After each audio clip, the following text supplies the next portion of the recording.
Assalamualaikum warahmatullahi wabarakatuh.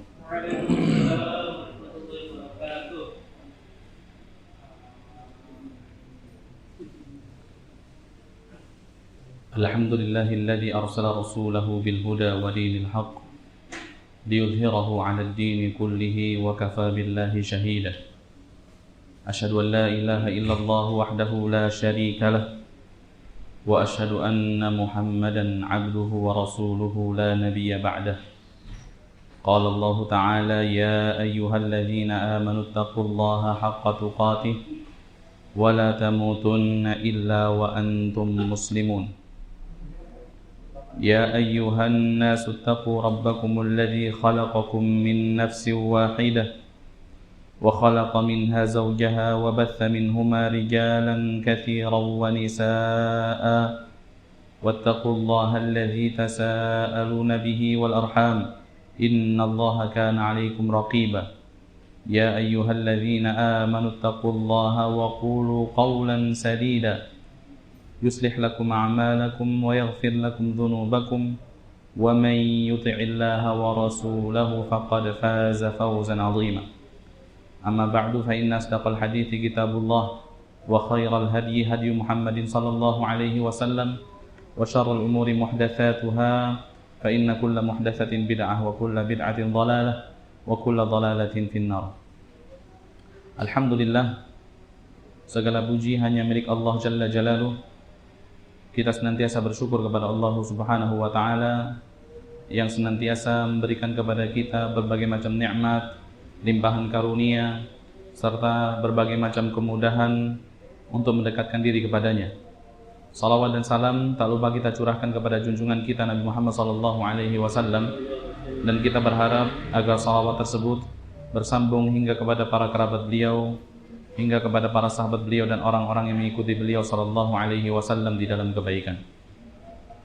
Ikhwatul iman rahimani wa rahimakumullah, melanjutkan pembahasan kita pada kitab Fiqh Sirah. Pada pembahasan yang ketujuh ini kita masuk pembahasan tentang Darul Arqam. Apa yang disebut sebagai Darul Arqam? Ya, tempat apakah ini ya? Darul Arqam ini tempat yang digunakan Rasulullah SAW untuk mengumpulkan para sahabat. Ya, ketika para sahabat itu sudah banyak masuk ke dalam agama Islam, ketika orang Arab ketika itu sudah banyak masuk ke dalam agama Islam, wa kana la budda min makanin yajtami'u fihi haula'i ma'a Rasulillah SAW yu'allimuhum umura dinihim. Maka sangat dibutuhkan satu tempat yang pada tempat tersebut akan berkumpul ya orang-orang yang telah memeluk agama Islam bersama Rasulullah SAW, yu'allimuhum umura dinihim, yang mana Rasulullah SAW akan mengajarkan kepada mereka perkara-perkara agama mereka. Ya, jadi butuh satu tempat agar Rasulullah SAW dengan mudah untuk mengumpulkan para sahabat dan mengajarkan perkara agama mereka.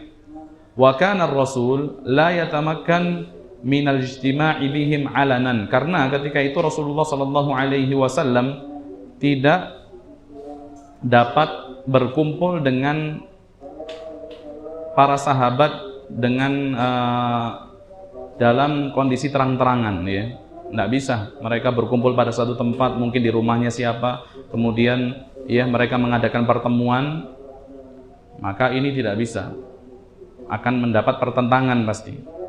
Fakhtar Rasul, maka Rasulullah SAW memilih satu rumah, yang mana rumah ini letaknya lumayan strategis ya, baik dari segi tempat maupun dari sisi bangunan, sangat-sangat strategis. Dikatakan Rasul memilih rumah daripada Al-Arqam ibn Abil Arqam. Ya, ini rumah sahabat namanya Al-Arqam ibn Abi Al-Arqam Al-Makhzumi, dari Bani Makhzum, lil ijtima'i fiha, untuk digunakan berkumpul di tempat tersebut.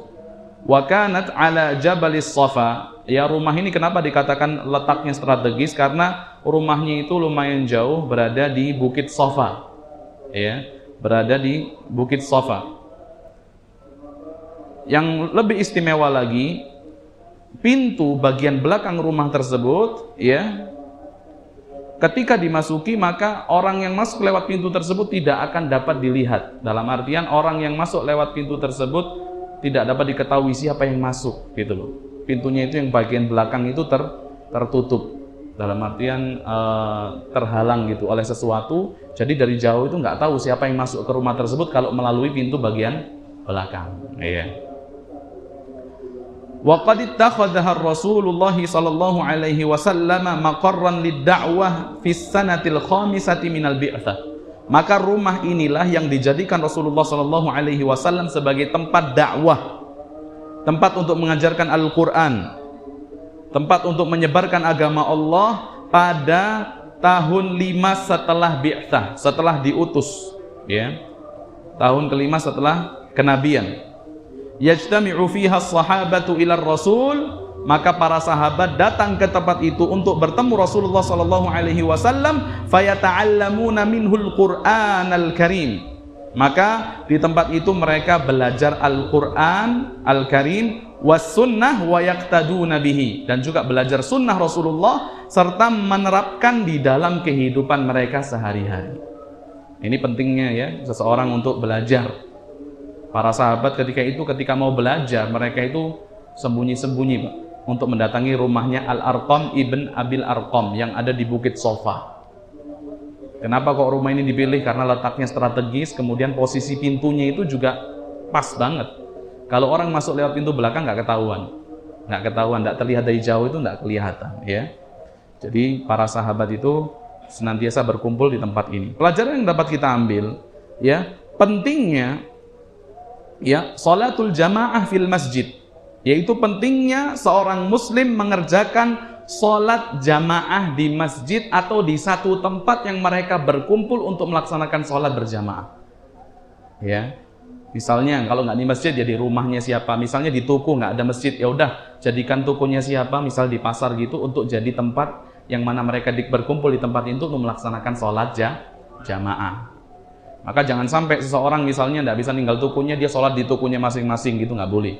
Ya, kalau di pasar misalnya belum ada sediakan masjid, maka para pedagang di pasar itu harusnya menjadikan satu tempat yang mereka berkumpul di tempat tersebut untuk melaksanakan sholat berjamaah. Karena sangat berbeda ya, seseorang melaksanakan sholat sendiri dan sholat berjamaah itu sangat-sangat berbeda.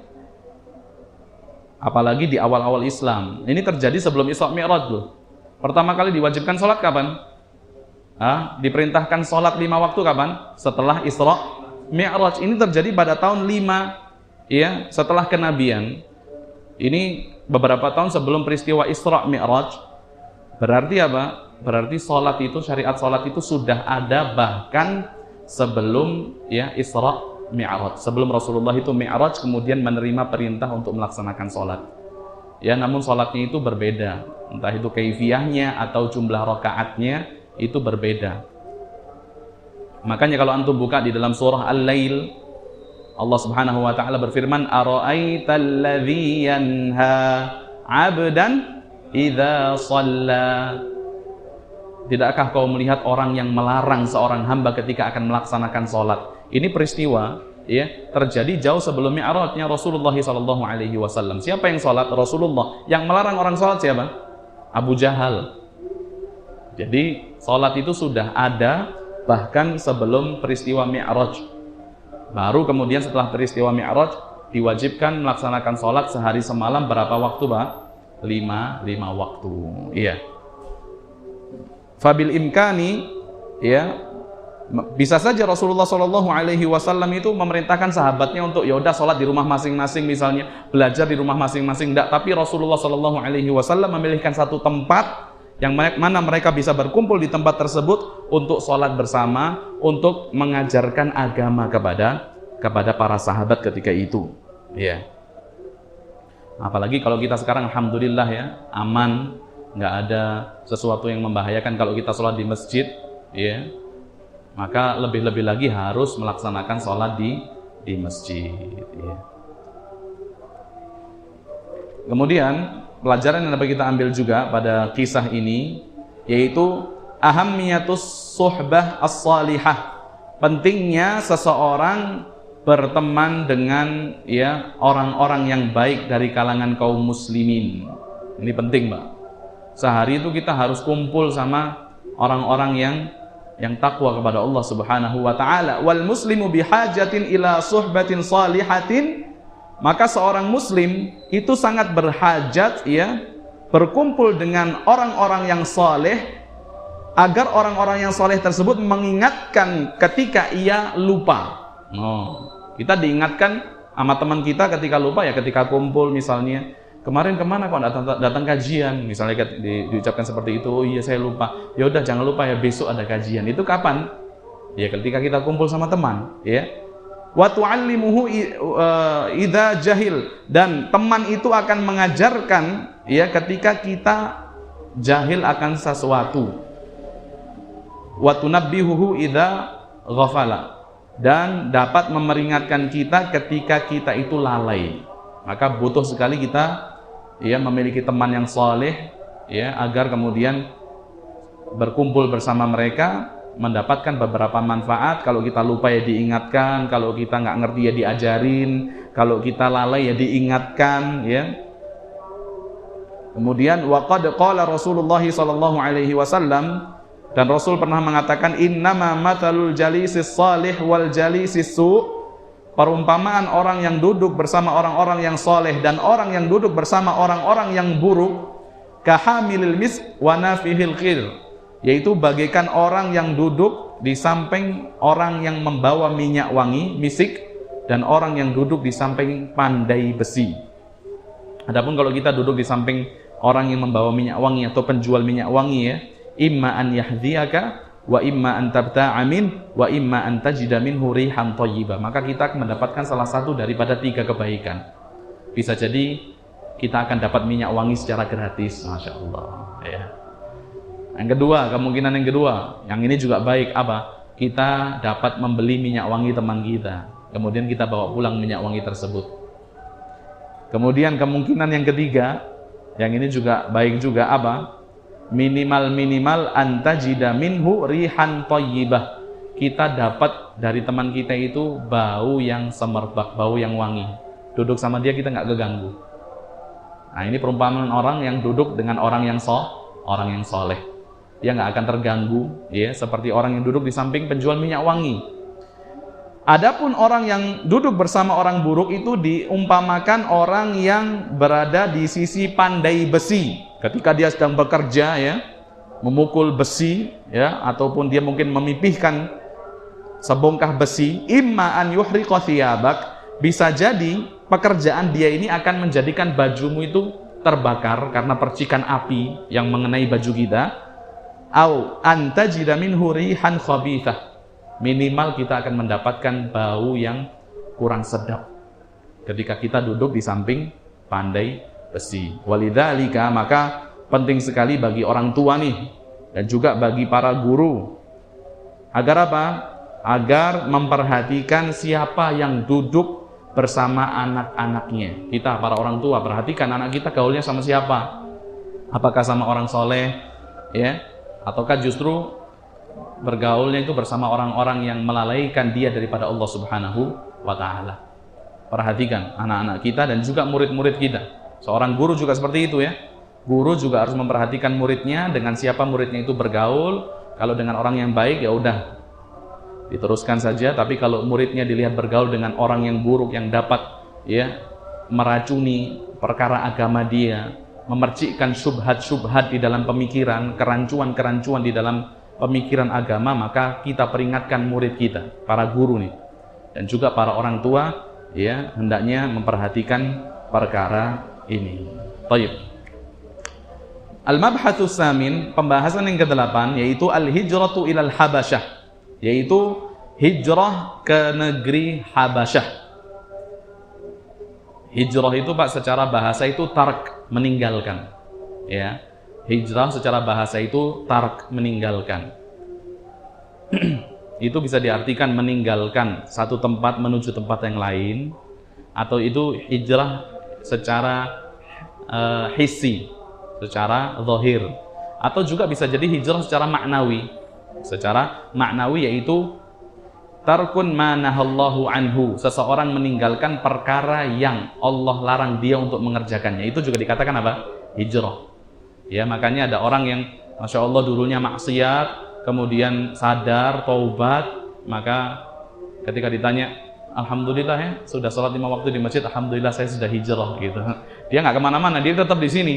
Tapi yang hijrah itu maksudnya apa? Perbuatannya ya, meninggalkan perkara-perkara yang dilarang oleh Allah Subhanahu wa taala. Ya, jadi hijrah itu secara bahasa itu meninggalkan, secara istilah dapat dibagi menjadi dua, yaitu definisi secara hissi, secara zahir yang nampak, seseorang meninggalkan satu tempat menuju tempat lain. Adapun definisi secara maknawi yaitu seseorang meninggalkan perkara-perkara yang Allah Subhanahu wa taala larang dia daripada mengerjakan perkara tersebut. Ya. Ibnu Ishaq mengatakan, "Falamma ra'a Rasulullah sallallahu alaihi wasallam ma yusibu ashabahu minal bala'i wa ma huwa fihi minal 'afiyati minallah." Ya, ketika Rasulullah sallallahu alaihi wasallam melihat ya siksaan yang ditimpakan kepada para sahabatnya, orang-orang yang beriman kepada Allah dan Rasulnya ketika itu, ya. Kemudian Rasulullah sallallahu alaihi wasallam juga melihat ternyata pamannya, siapa pamannya? Abu Thalib, ya.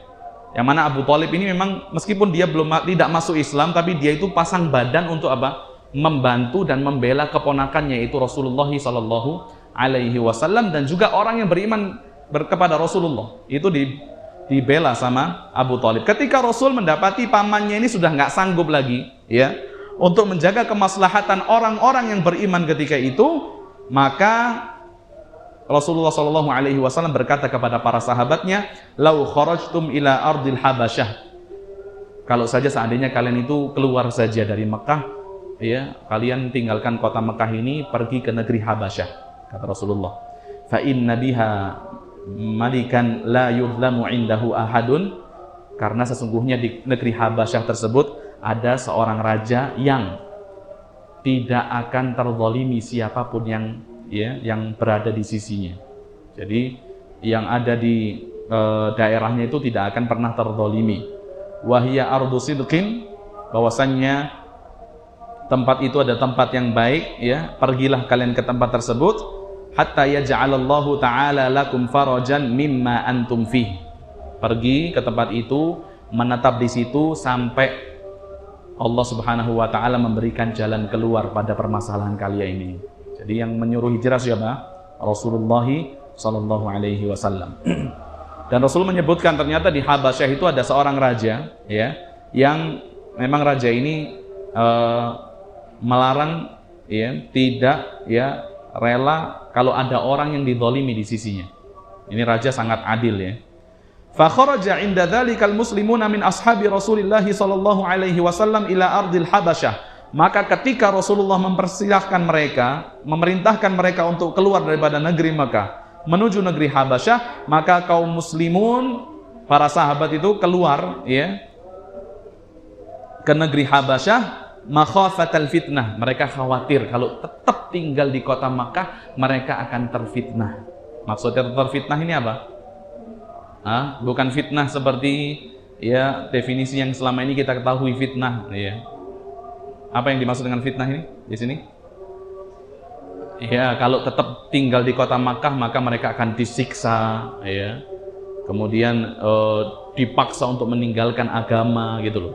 Maka mereka keluar daripada negeri mereka khawatir terfitnah, ya. Firaran ilallahi ta'ala bidinihim. Mereka itu secara zahir pergi meninggalkan Makkah menuju Habasyah, tapi sejatinya mereka itu pergi menuju Allah Subhanahu wa taala untuk menyelamatkan agamanya. Jadi jasadnya itu menuju Habasyah, tapi apa? Hijrahnya itu dianggap apa? Hijrah menuju Allah Subhanahu wa taala. Makanya di dalam sebuah hadis dikatakan, "Faman kanat hijratuhu ilallahi wa rasulih", kan gitu ya. Barang siapa yang hijrahnya itu untuk Allah dan Rasulnya, fa hijratuhu ilallahi wa rasulih, maka hijrahnya itu benar-benar dianggap untuk Allah dan Rasulnya. Jadi zahirnya itu pergi ke satu tempat tapi dianggap pergi menuju siapa? Allah. Karena tujuannya untuk menyelamatkan agama Allah. Fakanat awwalu, ya, hijrah ini menuju negeri Habasyah ini adalah hijrah yang pertama. Tuh, berarti Pak, dari ulasan ini kita ketahui bahwasanya hijrah yang pertama itu bukan hijrah menuju Madinah. Tapi hijrah yang pertama itu adalah hijrah menuju negeri Habasyah. Adapun hijrah menuju Madinah ini apa? Hijrah yang kedua. Para ulama juga mengatakan, adapun hijrah menuju Habasyah ini adalah pergi meninggalkan satu negeri ya yang penuh ketakutan, mencekam, terdapat penyiksaan di negeri tersebut untuk menuju negeri aman. Ini adalah hijrah ke negeri Habasyah. Jadi nggak penting entahkah itu negeri Islam atau negeri bukan Islam, yang penting negeri apa? Aman. Karena ketika itu belum ada negeri Islam. Kan Rasul masih di Madinah.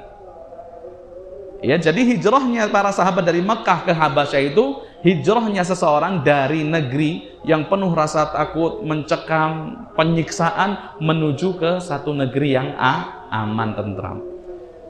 Karena tidak ada negeri Islam ketika itu. Baru ketika Rasul sudah hijrah ke Madinah, sudah menegakkan daulah Islamiyah di sono, baru kemudian hijrah dari Mekah ya ke Madinah itu dikatakan hijrah dari negeri kafir ya menuju negeri Muslim, gitu loh ya. Jadi yang penting pertama itu hijrah nyelamatin agama dulu dah.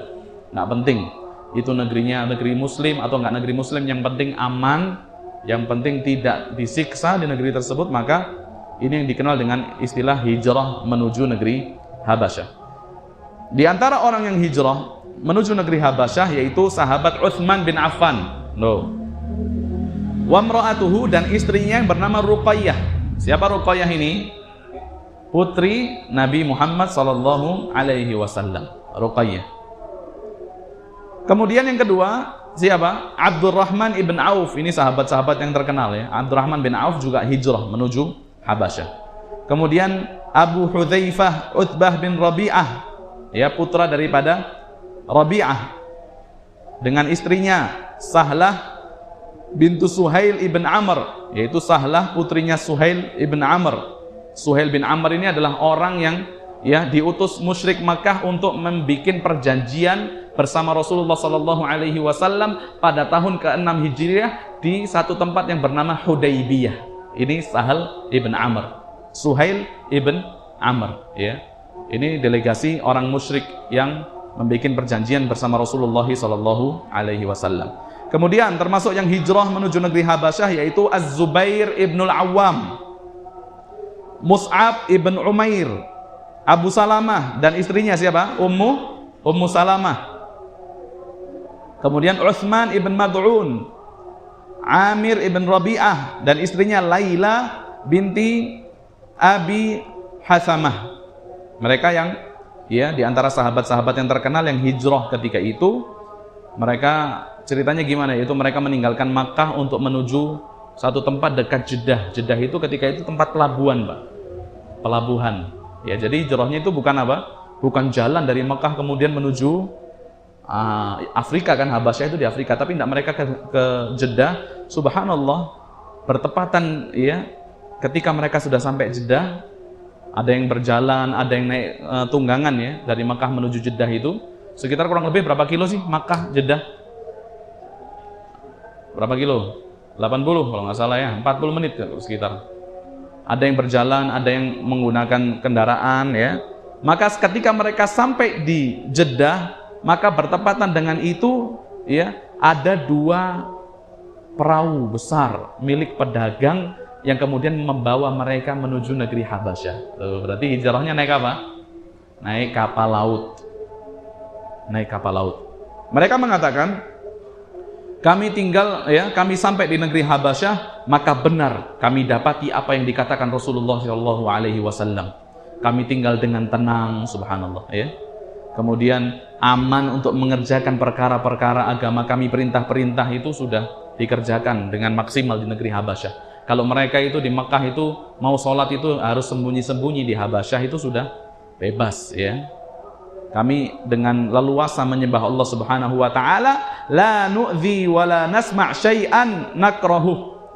Kami tidak pernah diganggu, bahkan kami tidak pernah mendengar sesuatu yang kami benci. Maksudnya apa? Kami tidak pernah dicaci dalam perkara agama kami. Ya, padahal Habasyah itu Pak ketika itu mayoritas penduduknya pemeluk agama apa? Nasrani. Ketika itu ya mayoritas penduduknya itu pemeluk agama Nasrani. Dan supaya antum tahu, Abrahah ya yang memimpin pasukan untuk menghancurkan Ka'bah pada tahun di mana Rasulullah SAW lahir di tahun tersebut, Abrahah ini adalah utusan raja ya dari Habasyah untuk memerintah dan memimpin di negeri Yaman. Nah, jadi Abrahah itu agamanya apa? Nasrani. Dia itu adalah gubernur yang dia diperintahkan untuk memimpin di negeri Yaman. Padahal Nasrani, tapi mereka tidak mengganggu ya. Tidak mengganggu. Wa kanatil hijrah ilal Habasyah fis sanatil khamisati minal bi'sah. Kapan itu hijrah menuju negeri Habasyah? Yaitu pada tahun kelima setelah kenabian. Ya. Tapi subhanallah, ternyata mereka tidak lama tinggal di sana. Tidak lama tinggal di sana. Setelah itu mereka beberapa bulan setelah itu mereka kembali lagi ke Mekah. Ada beberapa versi kenapa kok mereka balik ke Mekah. Ada juga yang mengatakan bahwasannya versi yang paling kuat ini bahwasannya ketika itu mereka mendengar ternyata di Mekah kaum muslimin sudah nggak diganggu lagi. Nah, mereka ya namanya orang yang meninggalkan kampung halamannya pasti kangen ya, pengen balik ya. Cuma beberapa bulan saja ketika dengar berita selentingan bahwasannya udah para sahabat sudah dengan tenang ibadah di Mekah, sudah tidak diganggu lagi sama musyrik Mekah, maka mereka kemudian segera kembali dari negeri Habasyah. Ternyata ketika balik di Mekah, ternyata tetap aja masih mendapat gangguan. Tetap masih mendapat gangguan. Maka orang-orang yang balik ini kemudian berangkat lagi, Pak. Jadi 2 kali hijrah ke negeri Habasyah itu berapa kali? 2 kali. Ya, setelah balik ternyata masih saja diganggu, masih saja dizalimi, maka mereka kemudian kembali ke negeri Habasyah. Jumlahnya itu hijrah yang kedua ini sekitar berapa orang? 83 orang. Nah, 83 orang. Termasuk diantaranya 18 wanita, ya, yang lain itu laki-laki. Berarti yang laki-laki berapa kalau 83? Laki-laki, perempuannya berapa? 18. Oh, jadi laki-lakinya 83, wanitanya 18. Berarti berapa? 83 tambah 18? 101 ya. Yang ajibnya apa, Pak? Ketika Quraisy mengetahui ya bahwasanya hijrah yang kedua ini jumlahnya lumayan besar, sekitar 101 orang, maka ya Quraisy itu nggak rela, Pak. Mereka nggak ridho. Wah, ini kok meninggalkan negeri ini malah semakin banyak, sekitar 101 orang. Maka kemudian Quraisy memutuskan untuk mengutus 2 orang. Ya. 2 orang yang cerdas, dan kebetulan 2 orang ini adalah teman akrab Raja Najasyi, raja yang memerintah di negeri Habasyah. Jadi dipilih, siapa nih? Raja ini akrabnya sama siapa? Oh, sama fulan, sama fulan. Yaudah, fulan-fulan kamu berangkat ke negeri Habasyah. Jemput lagi itu 101 orang, suruh kembaliin lagi. Bayangin tuh, Pak. Nggak rela mereka, orang 101 ini ibadah dengan tenang di negeri Habasyah. Itu jauh loh ya, di Afrika loh ya. Nggak tenang mereka. Mereka pengen agar 101 orang ini kembali ke kota Makkah. Maka yang diutus siapa? Yang diutus yang pertama yaitu Amr ibn As, ya, Amr ibn As. Yang kedua yaitu Abdullah ibn Abi Rabi'ah. 2 orang ini diutus, ya, dilengkapi, dibekali dengan apa? Dengan hadiah-hadiah yang sangat banyak. Nanti hadiah ini nanti mau dipakai buat apa? Buat nyuap itu, buat ya bikin raja seneng dulu lah, supaya raja setuju lah apa yang akan mereka minta. Bahkan bukan rajanya saja yang disuap. Mereka ketika sampai di negeri Habasyah, pemimpin-pemimpinnya yang bakal nanti diajak musyawarah sama raja itu didatangi satu-satu, Pak. Misalnya kalau presiden ada penasihat-penasehatnya ya, menteri lah. Maka mereka datangi menteri ini dikasih hadiah, menteri ini kasih hadiah. Nanti karena raja ketika mendapati permasalahan ini, raja akan memanggil menteri-menterinya, kemudian bermusyawarah dengan menterinya. Diharapkan apa? Menterinya itu akan memberikan masukan kepada raja sesuai dengan keinginan 2 orang ini dan keinginan penduduk kota Makkah. Hadiah yang sangat banyak, dan dikatakan hadiah yang paling disenangi sama raja ketika itu adalah kulit yang sudah disamak itu, yang sudah disediakan karpet itu loh ya. Itu hadiah terkenal yang ada di Makkah ketika itu. Mungkin orang-orang ketika itu belum bisa bikin, orang Makkah sudah bagus, sudah indah bikinnya ya. Jadi yang terkenal itu adalah karpet dari kulit, entah itu unta atau kulit kambing yang setelah disamak. Setelah disamak dihilangkan najisnya ya, entah itu dijemur, kemudian dikasih garam apa semua, sampai kemudian jadi suci, baru kemudian dibungkus, dihadiahkan kepada raja. Tapi ya, ketika mereka sudah sampai di negeri Habasyah, sudah kasih hadiah-hadiah sama menteri dikasih, raja juga dikasih hadiah. Maka kemudian mereka menyampaikan ya keinginan mereka agar apa? Agar 101 orang ini dikembalikan saja ke kota Makkah. Ucapan mereka seperti ini, ya wahai raja, sesungguhnya di negerimu ada orang-orang dari negeriku.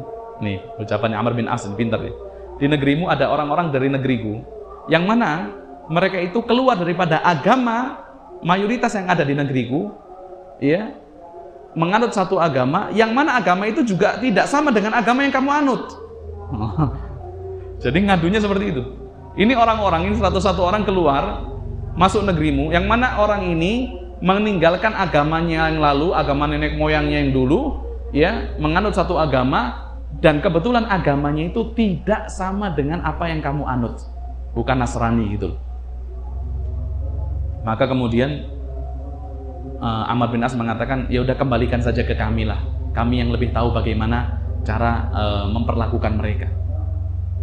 Jangan kamu ambil pusing lah sama para imigran, kalau bisa kita katakan, sama orang yang cari suaka ini, jangan, udah kembalikan saja, kami yang lebih tahu bagaimana cara memperlakukan mereka. Mereka itu juga sebagai saudara-saudara kami. Ini raja setelah dikasih hadiah. Tapi Najasyi, saya katakan tadi, raja yang tidak suka kezaliman ya. Najasyi ini raja yang tidak suka kezaliman, tidak suka terjadi kezaliman terkhusus di negerinya. Maka dikatakan lam yata'ajjal fi i'ta'ir ra'i. Najasyi itu tidak kemudian langsung mengiyakan saja apa yang diminta oleh Amr bin As dan temannya ini. Tapi Najasyi terlebih dulu ingin mendengar, nih Pak, saya katakan, Najasyi ingin terlebih dulu mendengar daripada para imigran, para pencari suaka tadi, bener nggak gitu ya. Jadi tidak mendengar daripada satu pihak. Nah, ini penting juga ya, ketika kita mendapat laporan ya nggak perlu kita dengarkan dari satu pihak, kita perlu mendengar daripada pihak yang terlapor misalnya gitu ya, karena khawatir kalau kita dengar dari satu pihak kita akan memenangkan pihak ini dan menzalimi pihak yang lain. Maka dipanggil itu imigran tadi, para pencari suaka yang menyelamatkan agamanya masuk ke negeri Habasyah itu, dan mereka sepakat nanti kalau ditanya sama raja yang ngomong itu satu orang. Siapa? Yaitu Ja'far bin Abi Thalib. Ja'far ini putra daripada Abu Thalib, saudara daripada Ali. Oh, nanti kalau raja tanya, udah Ja'far aja yang suruh ngomong sama raja. Maka ketika mereka sampai di hadapan raja, orang-orang ini, kaum para sahabat ini, maka kemudian Najasyi mengatakan, ma hadzal din alladzi faraqtum fihi qaumakum wa lam tadkhulu bihi fi dini wala fi dini ahadin min hadhil milal. Wahai Ja'far, agama apa ini yang sampai menjadikan kalian rela meninggalkan kaum kalian? Agama baru apa ini yang menjadikan kalian rela meninggalkan kampung halaman kalian dan kalian tidak masuk ke dalam agamaku, bahkan agama-agama yang sudah ada ketika ini, pada saat ini? Ada Yahudi, betul nggak? Ada Majusi, ya, ada penyembah berhala, Nasrani. Ini bukan Yahudi, bukan Majusi, bukan Nasrani, bukan juga penyembah berhala. Agama apa ini? Itu yang diucapkan oleh Najasyi. Antum kalau ditanya gitu jawabnya apa? Yang tanya raja loh ini ya. Yang tanya raja ini. Dan antum ketika itu sebagai orang yang butuh perlindungan, bayangin tuh. Maka sangat tepat sekali ya, para sahabat ini memilih Ja'far sebagai delegasi mereka yang akan berbicara kepada raja. Apa yang diucapkan Ja'far? Dia mengatakan, ayyuhal malik, kunna qauman ahla jahiliyah, na'budul asnam, wa na'kulul maita, wa na'til fawahish, wa naqta'ul arham, wa nusi'ul jiwar, wa ya'kulul qawiyyu minna dha'if.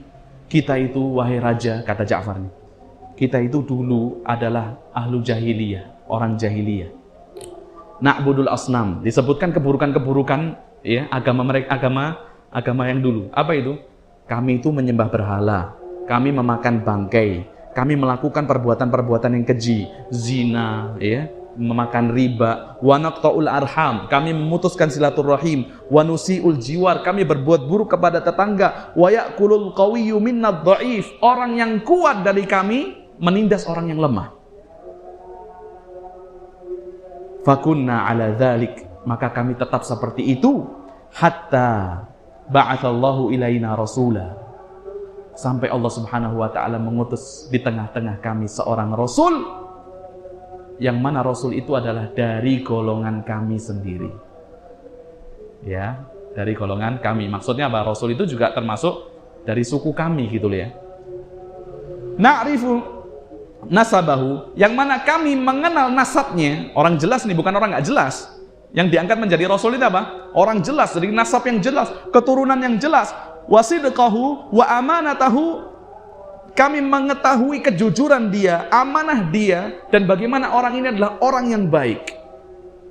Fada'ana ilallah, tiba-tiba orang ini mengajak kami kepada Allah. Ya, linuwahiduh, agar kami bertauhid kepada Allah, wa na'buduh, dan kami menyembah Allah, wa nakhla'u ma kunna na'budu, dan kami meninggalkan semua yang kami sembah. Dan apa sesembahan orang tua kami, min dunihi minal hijarati wal authan, meninggalkan sesembahan kepada berhala-berhala yang terbuat daripada batu. Itu yang diucapkan apa? Ja'far. Kemudian wastamarul hiwar, terjadi percakapan yang cukup panjang. Intinya Najasyi kemudian apa? Mengatakan kepada 101 orang tadi ini, udah, kalau gitu kalian tetap tinggal di tempatku, ya, kalian tetap tinggal di tempatku, ya, tidak ada yang dapat menjadikan kalian pulang ke negeri kalian. Kemudian siapa? Abdullah bin Amr itu diusir, disuruh pulang dengan satu temannya lagi.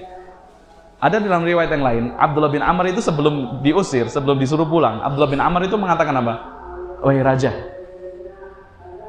sebelum ya kamu putuskan keputusanmu, saya minta kamu bertanya kepada mereka tentang Isa.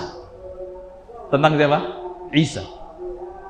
Karena mereka tahu nih, orang-orang musyrik Arab ini tahu bahwasanya kaum muslimin menganggap Isa itu sebagai apa? Sebagai nabi utusan Allah, bukan sebagai Tuhan. Sedangkan orang Nasrani menganggap Isa sebagai apa? Tuhan. Coba, apa pendapatmu tentang Isa? Tanyakan kepada mereka bagaimana pendapat mereka tentang Isa, wahai raja. Kalau mereka ya setelah memberikan jawaban, kamu masih kekeh saja dengan keputusanmu tadi, ya udah kami pulang. Maka raja bertanya kepada Ja'far, apa pendapat kalian tentang Isa? Bayangin Pak, ditanya gitu, kira-kira jawab apa Ja'far? Ini bisa jadi pertanyaan yang apa? Yang mematikan ini, betul nggak? Salah jawab diserahkan lagi nih. Ja'far tidak jawab, ya. Dengan lisannya dulu, tidak jawab dengan pikirannya dulu, dengan akalnya, dengan ilmunya dulu, tapi Ja'far terlebih dulu membaca firman Allah yang ada pada surah Maryam tentang proses lahirnya Isa. Kisah bagaimana Maryam itu meninggalkan kaumnya, kelaparan, kemudian mendatangi satu pohon kurma. Allah perintahkan untuk menggoyang pohon kurma tersebut, kemudian berjatuhan buah daripada kurma, dia makan, kemudian sampai Isa ini lahir, dibaca semua Pak. Dia jawab dengan apa? Firman Allah. Raja ketika mendengar Al-Quran dibacakan, subhanallah, padahal Najasyi ini nggak bisa bahasa Arab loh. Najasyi ini nggak bisa bahasa Arab, tapi begitu dibacakan Al-Quran, subhanallah, dikatakan matanya Najasyi ini mengeluarkan air mata, ya, mengeluarkan air mata. Dan raja ketika itu Pak, pantang bagi dia untuk mengusap matanya yang apa? Yang ada air matanya, karena itu dianggap sebagai kelemahan dia. Jadi kalau air matanya keluar, dia diam aja pura-pura apa? Karena air mata itu warnanya apa? Bening ya. Bisa jadi yang jauh nggak tahu kalau dia sedang apa? Nangis. Diam apa dia, ditahan sama dia. Dibacakan ayat demi ayat, padahal sekali lagi apa? Supaya antum tahu. Ketika Najasyi bertanya kepada para sahabat yang dari Arab ini, Najasyi menggunakan penterjemah. Ketika Ja'far jawab, kembali penterjemah tadi menerjemahkan kepada Najasyi, baru Najasyi paham. Perlu apa? Penterjemah. Tapi begitu Al-Quran dibacakan, tidak perlu lagi yang namanya penterjemah. Subhanallah. Mukjizat daripada Al-Quran. Ya sama lah kayak kita kalau baca buku bahasa Inggris misalnya, dikatakan ini buku Masya Allah, ini buku sedih banget. Antum dijamin kalau baca baru 3 lembar udah nangis. Waduh, kita nggak ngerti bahasa Inggris, kita buka halaman pertama, kita baca, udah kita renungi apa. Halaman kedua, belum sampai halaman ketiga kita udah nangis sekarang, Pak. Nangisnya karena apa? Nggak ngerti. Nangisnya karena nggak ngerti, bukan karena paham. Karena kita nggak ngerti. Tapi kalau Najasyi ini apa? Dia tidak bisa berbahasa Arab, tapi begitu dibacakan Al-Quran nangis. Kemudian apa? Ja'far mengatakan sesungguhnya Isa ini adalah ruhullah yang dititipkan kepada seorang wanita bernama Maryam Al-Batul, yaitu seorang wanita yang perawan. Itu ada jawaban Ja'far. Dibacakan ayat sama diucapkan itu. Tahu nggak Najasyi apa yang dia buat Najasyi? Najasyi itu turun dari singgasananya, bawa tongkat. Kayak antum tahu Kapolri sekarang atau Panglima TNI, tongkat kecil. Raja zaman dulu seperti itu. Kemana-mana bawa tongkat kecil gitu. Bukan karena dia jalannya pincang, sudah nggak kuat jalan dan jompo, bukan. Karena memang itu lambang apa? Kekuasaan, tongkat tersebut. Makanya Nabiullah Sulaiman ketika wafat, tidak ada yang tahu, betul nggak? Tidak ada yang tahu Nabi Sulaiman wafat, karena posisinya seperti ini dikatakan. Ya, tidak ada yang tahu sampai kemudian tongkatnya ini dimakan rayap. Falamma kharra tabayyanatil jin, ketika kemudian tongkat ini dimakan rayap, kemudian dia terjatuh, baru orang-orang tahu kalau Nabi Sulaiman apa? Meninggal. Jadi raja dulu itu biasanya bawa tongkat, ya sampai sekarang, betul nggak? Kapolri, Panglima TNI kan kemana-mana bawa tongkat, ya paling buat gini-gini doang, buat itu ada simbolnya, itu simbol kekuasaan. Ya, maka Najasyi turun dari singgasananya, dia mendatangi Ja'far, mendatangi Ja'far, kemudian dia membuat garis antara dia dan Ja'far, gitu. Satu garis. Kemudian Najasyi mengatakan, agamamu dengan agamaku, kata Najasyi, ya bedanya itu cuma antara garis ini saja. Jadi sama-sama agama dari sisi Allah, cuma Nasrani sudah diselewengkan, ya. Tapi Najasyi itu apa? Ngerti kalau itu yang benar seperti itu, ya. Bahwasanya Isa itu adalah putra daripada apa? Maryam. Kok cocok gitu loh, paham nggak? Nggak mungkin kalau ini bukan wahyu, kok cocok dengan apa? Dengan yang mereka ketahui, yaitu kaum Nasrani ketika itu. Maka Najasyi membuat garis, mengatakan agamamu dan agamaku, ya bedanya cuma sebatas garis ini, kata Najasyi. Ya udah, kalian tinggallah di negeriku dalam kondisi yang aman. Maka kemudian tadi siapa tadi? Delegasi dari Mekah, Abdullah bin Amr bin As. Ya, Amr bin As, betul. Amr bin As kemudian masih nggak terima. Udah, kalau nggak terima bawa hadiahnya pulang, nggak butuh sama hadiahmu. Subhanallah. Ya. Maka dikatakan kaum muslimin tinggal di negeri Habasyah aminin mutmainin, dalam kondisi aman, tentram dan tenang. Pelajaran yang dapat kita ambil yang pertama nih, ya, bahwasanya lam yatamakkan sahabah Rasulullah, para sahabat Rasulullah itu belum beribadah kepada Allah dengan rasa aman, ya, di kota Makkah, disebabkan ada gangguan dari orang-orang Quraisy kepada mereka, ya. Maka pilihannya cuma dua. Apa pilihannya? Ya udah, tetap tinggal di negeri ini dalam kondisi tertindas, dalam kondisi terdolimi, agamanya mau ngamalkan juga susah. Atau pilihan yang kedua, tinggalkan negeri ini kemudian ibadah kepada Allah di negeri yang lain dalam kondisi tenang. Pilihannya cuma dua itu. Yang mereka pilih apa? Yang pertama apa yang kedua? Yang kedua. Mereka memilih meninggalkan negeri mereka, harta mereka, bukan negeri saja loh ya, harta, keluarga, ditinggalkan semua. Yang penting apa? Mereka dapat beribadah kepada Allah Subhanahu wa Ta'ala dengan nyaman dan tentram. Karena nanti dikatakan ya, di dalam Al-Quran juga disebutkan pada surah Ali Imran, An-Nisa, surat An-Nisa afwan, itu orang-orang yang nggak mau hijrah itu diwafatkan oleh malaikat, dicabut nyawanya oleh malaikat dalam kondisi menzalimi diri mereka sendiri. Maknanya apa? Nggak bisa ibadah, nggak bisa sholat, karena kalau sholat dilarang, sholat dihalang-halangi, ya. Maka mereka mati meninggal dalam kondisi seperti itu, karena berat meninggalkan hartanya, berat meninggalkan keluarganya, berat meninggalkan tanah airnya, sampai hidup di negeri itu dalam kondisi tertindas. Maka wafat dalam kondisi dikatakan zalimi anfusihim, dalam kondisi menzalimi diri mereka sendiri. Kemudian ditanya sama malaikat, qalu fima kuntum, kenapa kalian meninggal dalam kondisi seperti ini?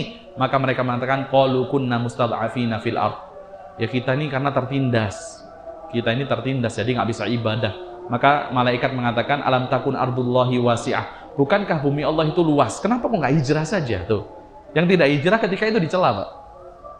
Kalau lain halnya ya mereka nggak hijrah karena diikat, kok nggak bisa jalan. Nah, ini kalau ada kesempatan untuk hijrah, nggak hijrah ketika itu dicela. Kenapa? Karena dapat dipastikan yang tidak hijrah akan susah untuk mengamalkan agama mereka. Dan ini para sahabat mengambil keputusan yang tepat. Mereka korbankan harta mereka, tanah air mereka, keluarga mereka, yang penting dapat menyelamatkan agama mereka. Ya.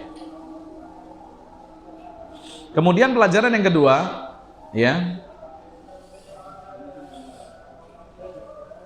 Nih, fi mulahiqati kuffar Quraisy lis sahabah fil Habasyah wa muhawalati dan ketika kita dapat di sini bentuk pengejaran orang Quraisy kepada para sahabat yang sudah tinggal dan dengan nyaman dan tentram di negeri Habasyah, dan mereka berharap agar sahabat tadi dipulangkan ke negeri mereka, ya. Dipulangkan ke negeri Mekah. Ini termasuk apa? Bukti. Ini merupakan bukti yang sangat jelas ala annal adawata bainal kuffari wal muslimin laisat adawatan syakhsiyah. Nih, bahwasanya orang Quraisy itu memerintahkan dua orang ini untuk berangkat ke negeri Habasyah jauh-jauh, membawa hadiah, betul enggak?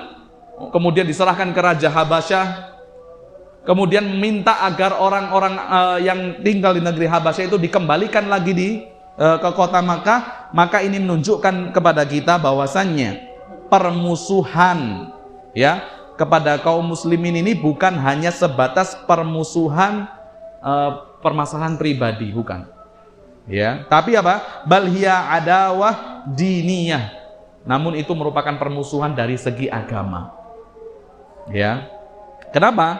Walau kanat adawah syakhsiyah, kalau saja permusuhan ini hanya sebatas permusuhan pribadi antara person dengan person yang lain, maka ketika 101 orang ini pergi meninggalkan Makkah, maka yang harusnya yang ada di kota Makkah itu kan sudah senang, udah puas, ya, udah nggak ada musuhnya, udah pergi gitu, ya.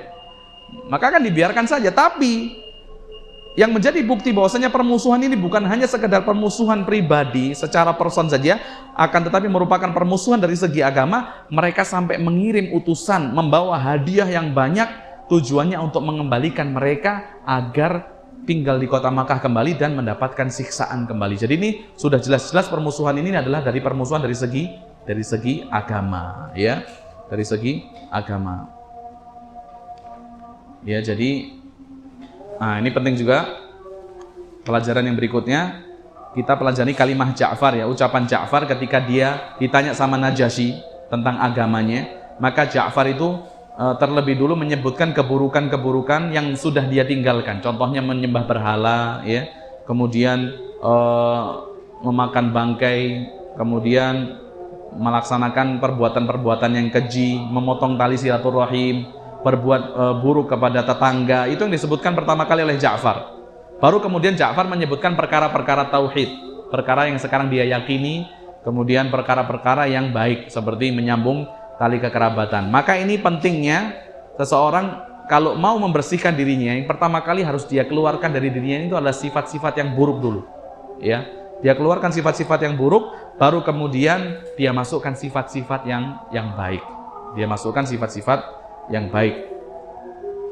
Karena kalau sudah seperti itu, maka seseorang akan sukses untuk mentazkiyah, membersihkan dirinya. Dan ucapan Ja'far ketika menyebutkan, ya, perkara agama ini, Ja'far memulainya dengan tauhid. Nih, memulainya dengan perkara apa? Tauhid, menyembah Allah, mentauhidkan Allah. Maka bagi para setiap dai, bagi para setiap ustadz, ketika dia mengajar, maka harus memprioritaskan perkara apa? Tauhid. Memprioritaskan perkara tauhid agar manusia itu, ya, hanya beribadah kepada Allah Subhanahu wa taala. Ya, taib. Mungkin sampai di sini yang dapat kita sampaikan tentang hijrah ke negeri Habasyah. Insyaallah pada pertemuan selanjutnya kita akan bahas tentang kisah Islamnya paman Rasulullah SAW yang bernama Hamzah dan Umar ibn Al-Khattab radhiyallahu taala anhuma. Insyaallah pada pembahasan selanjutnya. Ada yang mau ditanya, Pak? Silakan. Cukup mungkin ya, kita tutup dengan membaca doa kafaratul majlis. Subhanakallahumma bihamdika asyhadu an la ilaha illa anta astaghfiruka wa atubu ilaik. Assalamualaikum warahmatullahi wabarakatuh. Waalaikumsalam.